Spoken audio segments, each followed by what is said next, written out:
The Red Sox were the defending champions. A lot of people thought this was going to be Toronto's year. Others, like George Steinbrenner, for instance, picked the Yankees. And one national publication with the initials SI decreed there was going to be an Indian uprising in 1987. But nobody picked the Tigers. Nobody. If they really wanted to improve their club, there's people out there that could be obtained at a very, very reasonable price at this point, and you'd have a lot of people, a lot of fan appeal in Detroit saying, hey, we got a chance to win it all. There'd be excitement in the air about baseball instead of that big question mark. No question, there were questions at the start of the season. Who would fill Lance Parrish's shoes? Could Dan Petrie come back from arm trouble? What about a right-handed bat? Would Willie Hernandez ever be wonderful again? The opening day catcher was Orlando Mercado. The DH was Terry Harper. Kirk Gibson missed the first month with an injury. The Tigers nosedived to 11 games out by early May. But Sparky Anderson stood his ground.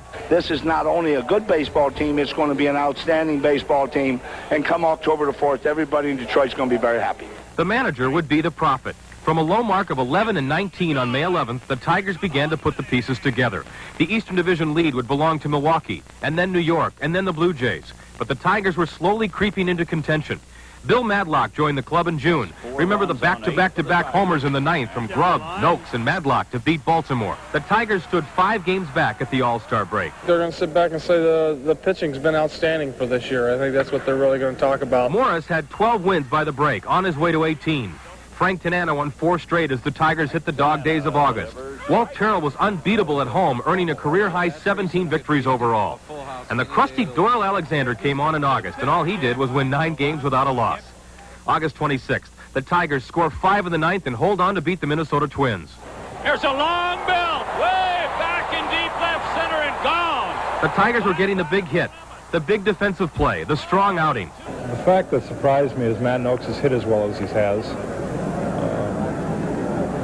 The fact that Alan Trammell's probably had his best year ever, and he's had a lot of good years, and that Darrell Evans proved the whole organization and all of baseball wrong, that age has nothing to do with the way you play the game. But we needed the key roles from the key players, and we got them from mid-June on. From mid-August on, the Tigers were never more than a game and a half out of first until last weekend's Toronto series, when the Jays took 3 of 4.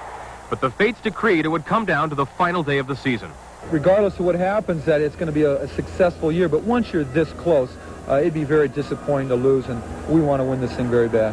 The Tigers did not disappoint. 2 outs in the 9th, and a tap to the mound. This could be it. It's all over. The Tigers win it. The Tigers win it. It's all over. Oh, do you believe it? What a comeback. His classics. They included drama, a bit of comedy, frustration, and ultimately victory for the Detroit Tigers. Now NBC, WJR, Pass, along with George and Al, take us back for a look at the Magnificent Seven.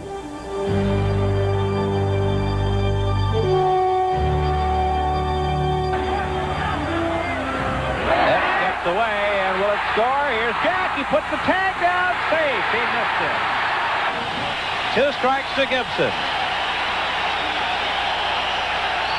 Got him.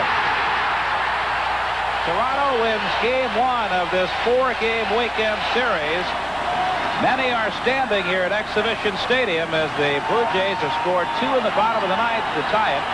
There's the 2-0 pitch. Ground ball right side. Lewis headed for home. He gets through. It got away, and Toronto wins. So the base is loaded with Trammell, Evans, and Whitaker. Fastball and a high drive into deep right. The wind's got it. It is a grand slam home run. Line drive, base hit. In comes Barfield. It's going to the wall.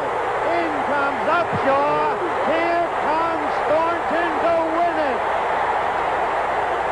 Toronto scored 3 in the 9th inning last night to win it.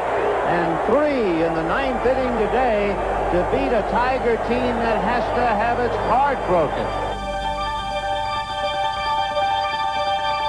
High fly ball, deep right, might be.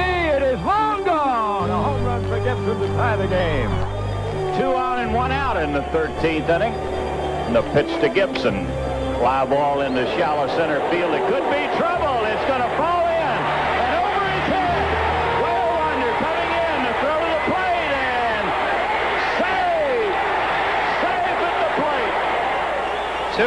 nobody on. And the 2-2 pitch. Driven to right field. Lustader racing over. He got it! A great catch by the rookie. 1-0 pitch. Ground ball could be the ball game. Oh, bad throw. They got him. Double play. Tigers win. Allen knows one thing, that Eichhorn has got to throw a strike. He has no place to put him. The ball game is on the line. And the pitch. Ground ball is hard, and a base hit right through his legs. And it's all over. It's going to be Trammell to lead it off in the second inning, followed by Herndon and Lemon. Here's a fly ball hit to left field, but wait a minute, it's blowing and out of here. 2 outs in the ninth, and a tap to the mound. This could be it. It's all over. The Tigers win it. The Tigers win it. It's all over. Oh, do you believe it? What a comeback. Guess we better get our Tiger hats out I again. think I wore a few nails down just watching the replays. Take a little dust off of it.